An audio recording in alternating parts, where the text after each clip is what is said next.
ဒီရမ်းမရပါလေခွက်ကလေးခုဖြစ်ဟာဒီလိုပဲဘသူနဲ့ဖြစ်စလန်းအစမှာပဲမင်းသားနောက်တစ်ကောင်ပါလာတော့တန်းခွဲရတာအကောင်းဆုံးမှုထမ်းခဲ့ရပါတယ်တာဝန်နေမချီတဲ့မှာရမ်းလဲအားနာတယ်မင်းပြောရင်ငါပြောရမ်းမဲ့တဲ့အားငါကြွယ်တဲ့သူ့ကြောင့်မပြောနေတော့ဝမ်းနေရပါတယ်ငယ်ချင်းတွေအားချရတယ်အချိန်ကဒုညောစုံတွဲလေးမျက်စိအောက်ကတော့ကြောက်ခံနေချစ်တဲ့ဖွာမှမခွာအပေါင်းအများကြမှာကုန်ယူလို့လိုက်ချွာပြတာဒုနရဒီအချစ်ခီးလန်းလေးရတဲ့အားလာပါမာသွားပါလေဒီကမာသွားပါလေနေအကျော်နဲ့လောက်ကတပြေးပြေးနဲ့ချာနာလာလို့ဘရောမခံမသွားပါကွယ်တကားပေါ်ချွာပြလာတဲ့ခုဒီဆောက်ခွက်ကြီးအဘယ်နာသွားထားရမှာလဲကဲပြော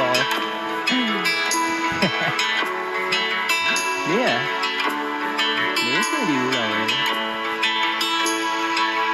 好玩。